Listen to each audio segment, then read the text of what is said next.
بسم الله الرحمن الرحيم.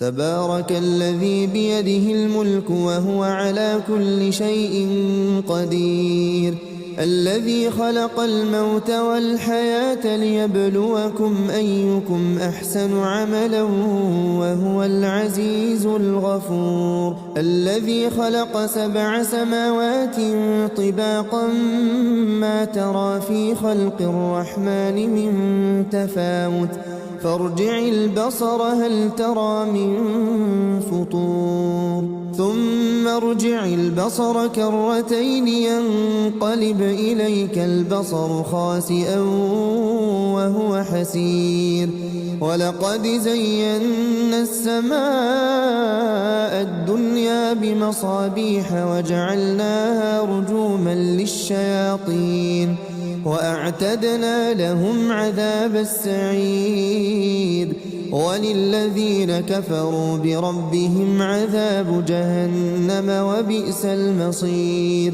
إذا ألقوا فيها سمعوا لها شهيقا وهي تفور تكاد تميز من الغيظ كلما ألقي فيها فوج سألهم خزنتها ألم يأتكم نذير؟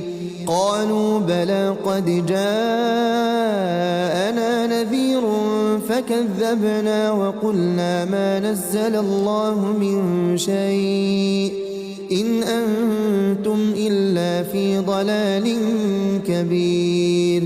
وقالوا لو كنا نسمع أو نعقل ما كنا في أصحاب السعير، فاعترفوا بذنبهم فسحقا لأصحاب السعير. إن الذين يخشون ربهم بالغيب لهم مغفرة وأجر كبير. وأسروا قولكم أو اجهروا به إنه عليم بذات الصدور. ألا يعلم من خلق وهو اللطيف الخبير. هو الذي جعل لكم الأرض ذلولا فامشوا في مناكبها وكلوا من رزقه وإليه النشور. أأمنتم من في السماء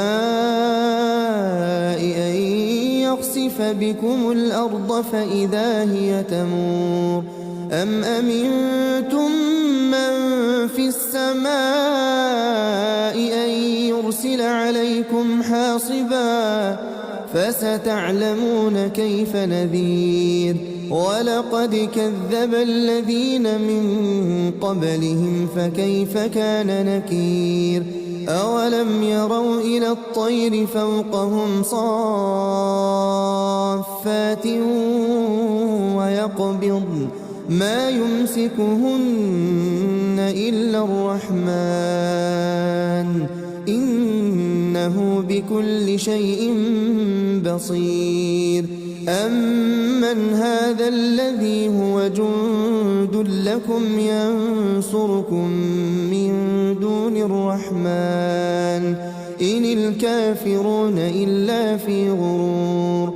أمن هذا الذي يرزقكم إن أمسك رزقه بل لجوا في عتو ونفور. أفمن يمشي مكبا على وجهه أهدى أمن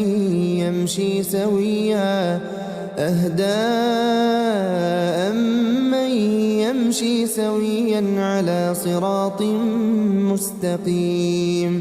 قل هو الذي أنشأكم وجعل لكم السمع والأبصار والأفئدة قليلا ما تشكرون. قل هو الذي ذرأكم في الأرض وإليه تحشرون. ويقولون متى هذا الوعد إن كنتم صادقين. قل إنما العلم عند الله وإنما أنا نذير مبين فلما رأوه زلفة سيئت وجوه الذين كفروا وقيل هذا الذي كنتم به تدعون قل أرأيتم إن أهلكني الله ومن معي أو رحمنا فمن يجير الكافرين من عذاب أليم قل هو الرحمن آمنا به وعليه توكلنا فستعلمون من هو في ضلال مبين قل أرأيتم إن أصبح ماؤكم غورا فمن يأتيكم بماء